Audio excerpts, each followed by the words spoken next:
आज के इस एक्सप्लेनर में हम एक बेहद दिलचस्प भौगोलिक यात्रा पर निकलने वाले हैं।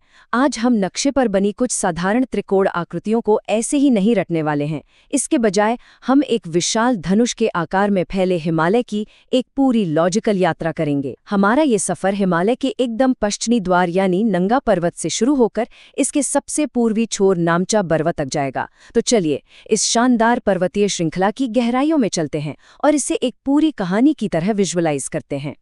फटाफट हमारे आज के इस रूट पर एक नज़र डाल लेते हैं। हम शुरुआत करेंगे हिमालय के पश्चिमी द्वार से, फिर ट्रांस हिमालय और K2 को समझेंगे। इसके बाद भारतीय सीमा की सर्वोच्च चोटियां, नेपाल के 8000 मीटर वाले दिग्गज और हिमालय के पूर्वी छोर को देखते हुए अंत में समझेंगे कि कैसे ये पूरा का पूरा एक भौगोलिक मास्टरपीस है। सेक्शन 1 हिमालय का पश्चिमी द्वार। चलिए बिना किसी देरी के इस विशाल धनुष के बिल्कुल पश्चिमी बिंदु से शुरुआत करते हैं जो लद्दाख और पीओ के क्षेत्र में स्थित है। हमारी शुरुआत होती है एक ऐसे पहाड़ से जो सच में किसी अभेद्य पहरेदार जैसा लगता है। नंगा पर्वत, 8126 मीटर की ऊंचाई वाला ये पर्वत, और पता है पर्वतारोहण की दुनिया में इसे क्या बुलाते हैं? Killer mountain. इसका कारण है इसका सीधा और खतरनाक वर्टिकल ड्रॉप जो इस पर चढ़ाई करने को बेहद जानलेवा बना देता है। परीक्षाओं के नज़रिए से ये हमेशा याद रखने वाली बात है कि हिमालय की सबसे पश्चिमी चोटी बिल्कुल यही है।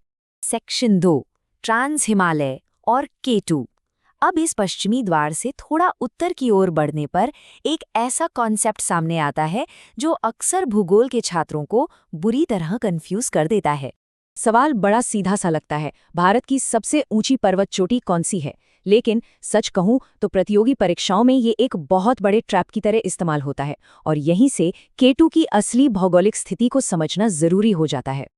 देखिए, कंफ्यूजन इसलिए होता है क्योंकि K2, जिसे गॉडविन ऑस्टिन भी कहते हैं, दुनिया की दूसरी सबसे ऊंची चोटी तो है, लेकिन ये तकनीकी रूप से मुख्य हिमालय का हिस्सा बिल्कुल नहीं है। जी हाँ, ये ट्रांस हिमालय यानी काराकोरम श्रेणी में आता है, जिसका निर्माण मुख्य हिमालय से बहुत पहले हो चुका था।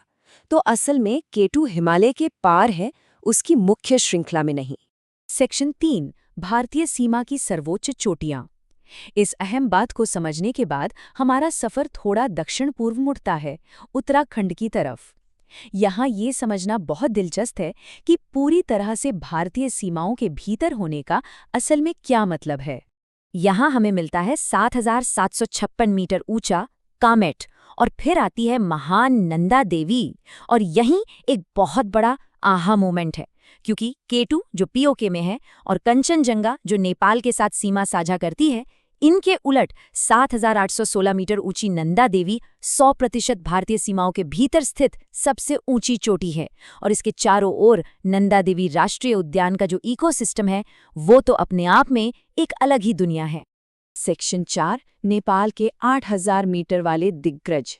चलिए अब थोड़ा और पूर्व की तरफ बढ़ते हैं, सीधे नेपाल के उन दिग्गज पहाड़ों की दुनिया में जो बादलों से बातें करते हैं। पश्चिम से पूर्व की ओर जाते हुए ये कमाल का सीक्वेंस देखिए। सबसे पहले धौलागिरी, जिसे श्वेत पर्वत कहा जाता है, फिर ऐतिहासिक अन्नपूर्णा, उसके बाद दुनिया की छत यानी माउंट एवरेस्ट, और आखिर में ग्लेशियरों द्वारा तराशा गया बिल्कुल किसी पिरामिड के आकार वाला मकालू। ये सभी 8000 मीटर से ऊंचे हैं और हर एक का अपना एक अलग ही भौगोलिक सिग्नेचर है। वैसे अन्नपूर्णा की कहानी किसी थ्रिलर से कम नहीं है। 1950 में जब इस पर पहली बार सफलतापूर्वक चढ़ाई हुई तो ये बिल्कुल चांद पर कदम रखने जैसा था। इसने उस खौफनाक डेथ जोन के मनोवैज्ञानिक बैरियर को तोड़ दिया और साबित कर दिया कि 8000 मीटर से ऊपर भी इंसान जिंदा रह सकता है। सच कहें तो इसी चढ़ाई ने आगे चलकर एवरेस्ट के अभियानों का रास्ता साफ किया था।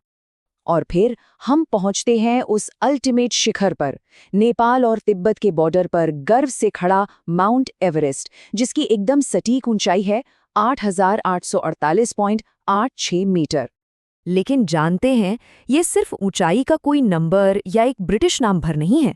स्थानीय लोगों के लिए ये बहुत गहरा सांस्कृतिक महत्व रखता है। नेपाल में इसे सागर माथा यानी आसमान का माथा कहा जाता है, और तिब्बत में चोमोलुंगमा, जिसका मतलब है संसार की देवी माँ। ये नाम इस पर्वत के प्रति एक अलग ही श्रद्धा महसूस कराते हैं। सेक्शन 5 हिमालय का पूर्वी छोर। पिरामिड के आकार वाले मकालू को पीछे छोड़ते हुए अब हमारा ये ज्योग्राफिकल सफर हिमालय के अंतिम छोर को तलाशने वापस भारतीय क्षेत्र की ओर मुड़ता है। सिक्किम और नेपाल के बॉर्डर पर हमारा स्वागत करती है कंचनजंगा, दुनिया की तीसरी सबसे ऊंची चोटी और भारतीय अधिकार क्षेत्र में हिमालय की सर्वोच्च चोटी। इसके बाद हम आखिरकार हिमालयी धनुष के एकदम पूर्वी सिरे पर पहुंच जाते हैं, नामचा बरवा। 7,782 मीटर ऊंचा ये पहाड़ हिमालय की सीमाओं को पूर्व में पूरी तरह लॉक कर देता है। सेक्शन 6, एक भौगोलिक मास्टरपीस।